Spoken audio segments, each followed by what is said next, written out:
I don't look like a good player, in all honesty.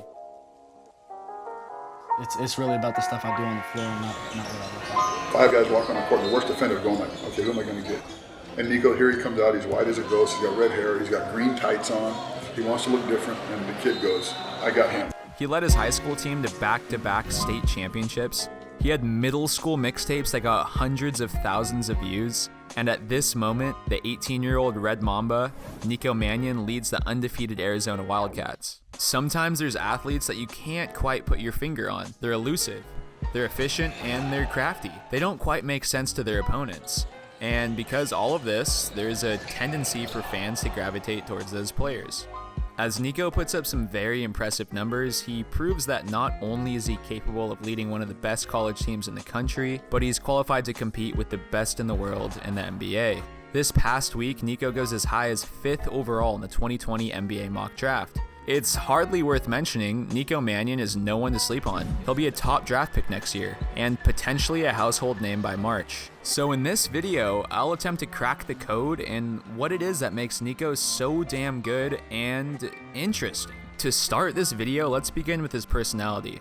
Now, one of the most irritating things that could happen as an athlete is getting dominated by someone you think you're better than.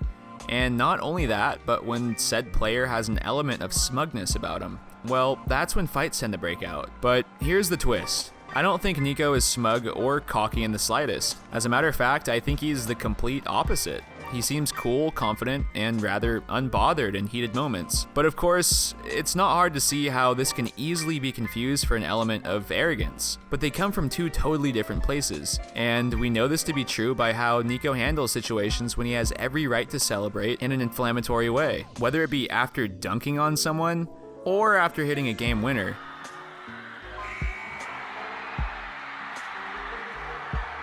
He gives off a very humble and stoic vibe in crunch time moments. It feels genuine, as if he has nothing to prove. He's a competitor and he's simply there to win games. Although I find this trait to be both extremely valuable and underrated at the same time, this only adds to his game. So the obvious question becomes, what is his game? Okay, but first, let me just take 10 seconds here. If you haven't already, go ahead and drop a like. It turns out those could really help a small channel like ours grow. And also subscribe if you like content like this. But I want to find out just how talented Nico Mannion is. And we could do this one of two ways. First being the eye test. And as I went down the list, I couldn't believe how well-rounded this kid is, both on and off the dribble. Coming off a screen or in the defender's face, he could shoot lights out. Whether it be a floater or an and-one layup, he rarely misses.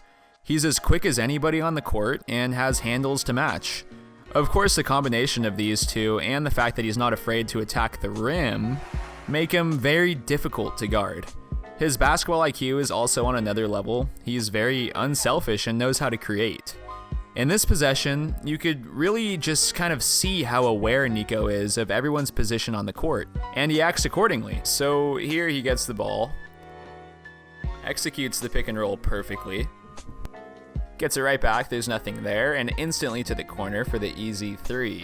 And a few possessions later, he gets the ball, a quick swing, nothing, and it comes right back, and then instantly the ball to the corner again for the easy bucket. Also, on this same possession, notice that as soon as he gets the ball off, given the situation, there's a good chance he gets it right back, which is why he's ready for it, to either shoot or swing to the open man. Just another side note to kind of emphasize just how efficient and how high the IQ is. However, all this doesn't come without some minor setbacks. At 6'3", he is on the smaller side at only 180 pounds, but it's not hard to imagine him filling into his body and maybe putting on 10 to 15 pounds of muscle, which would put him right around the average for a point guard in the NBA. And his defense, at least laterally, could use work, but he more than makes up for it with his quick hands and understanding of how to maximize his presence defensively. And that's kind of it. I tried to find what I could on his downfalls, and there really isn't much to work with. But let's get to that second test I was talking about, his numbers, and his performance in college thus far. Well, he's averaging about 30 minutes a game, 15.3 points, nearly 6 assists, a little over a steal, as well as 2 rebounds per game. He's also shooting at over 40% from the 3. As a freshman, and only 9 games into his college career, he's already proving just how dominant he is, with outlets like ESPN even predicting he goes early in the first round of the 2020 NBA draft. clearly it's still very early, and although it may not even be a question at this point as to whether or not he'll be ready to play in the NBA within a year, we have a full season of college basketball to play out before we really get a good sense of how things may turn out. Which reminds me, if you're not aware, it's been 23 years since the Arizona Wildcats have taken down an NCAA championship, and at this point, this year's team looks as good as any other to put an end to that drought. Alongside another top recruit, Josh Green, Nico has been able to push the pace and help orchestrate a team chemistry and selfless play style. That is yet just another example of what kind of athlete and ultimately person he is. And finally, before we wrap this thing up, I want to address two things: who I think is a fair comparison / why, and what I find to be wrong and even kind of funny about who a lot of other people are comparing him to. So when we think of an iconic NBA point guard, many come to mind, but we can get more specific and add in traits like selflessness, or a humble and even quiet aura about them. Maybe an IQ and court vision that's ahead of its time, a point guard whose sole priority is to maximize their teammates and win games. Well, for me,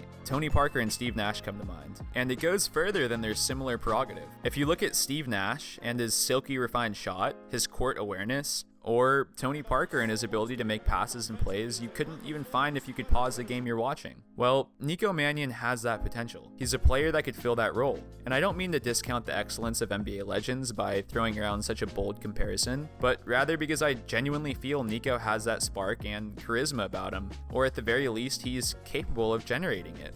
Now, I've heard more than a few times his playstyle is similar to Luke Ridnour, and without getting too deep into it, why, I don't see an obvious parallel because, well, there's not. He was a traditional old school point guard as opposed to a Tony Parker type who was more of a creative scoring point guard.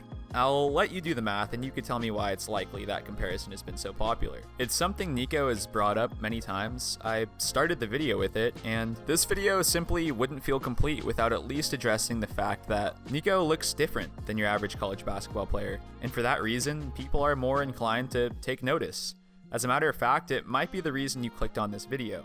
But just like he made it a point to get it out there, I will too. I feel like if I look different, I still get the same attention because it's really about the stuff I do on the floor, not what I look like. It shouldn't be about the way someone looks, but rather what they bring to the table. Nico isn't a great basketball player because you might notice him before anyone else. It's because he's a great basketball player, period. Anyways, I'm curious to know what you guys think. Will he be a first rounder, a first pick, or is it just a bunch of hype? Per usual, thank you guys for sticking around, and if you're still here, it's for people like you that we make these videos. From your 20,000 subscriber hopefuls, Courtical Hoops, see you on the next one.